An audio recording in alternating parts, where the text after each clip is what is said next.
शिर्डी येथील सामाजिक कार्यकर्ते तथा लॉयन ग्रुपचे संस्थापक अध्यक्ष संदीपभाऊ शेजवळ यांचा वाढदिवस वायफळ खर्चाला फाटा देत शिर्डी येथील साई आश्रया अनाथ आश्रमात साजरा करण्यात आलाय। वाढदिवस म्हटलं की वेगवेगळ्या गोष्टींमध्ये मोठा खर्च केला जातो, डामडौलात वाढदिवस साजरा केला जातो। अशा या वायफट खर्चाला फाटा देऊन संदीपभाऊ शेजवळ यांनी साई आश्रया अनाथ आश्रमात जाऊन तेथील लहान अनाथ मुलांबरोबर केक कापून व येथील अनाथ मुलांना मिठाई देत व अन्नदान करत आपला वाढदिवस साजरा केलाय। त्यामुळे या अनाथ मुलांनाही मोठा आनंद वाटला।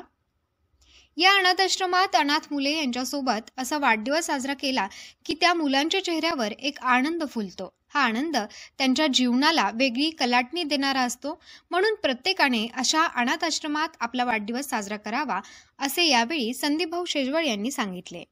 शिर्डीचे सामाजिक कार्यकर्ते नितीनभाऊ अशोकराव शेजवळ, निलेश धीवर, ॲडव्होकेट आसने, वंचित आघाडीचे प्रवीण आल्हाट, आदित्य शेजवळ, आकाश शेजवळ, शिंदे सेनेचे तालुकाध्यक्ष बाबा दिवे, साई त्रिभुवन, डायमंड ग्रुपचे अध्यक्ष रवींद्र शेजवळ, राजेंद्र गुंजाळ, सचिन शेजवळ तसेच मित्र परिवार यावेळी उपस्थित होते।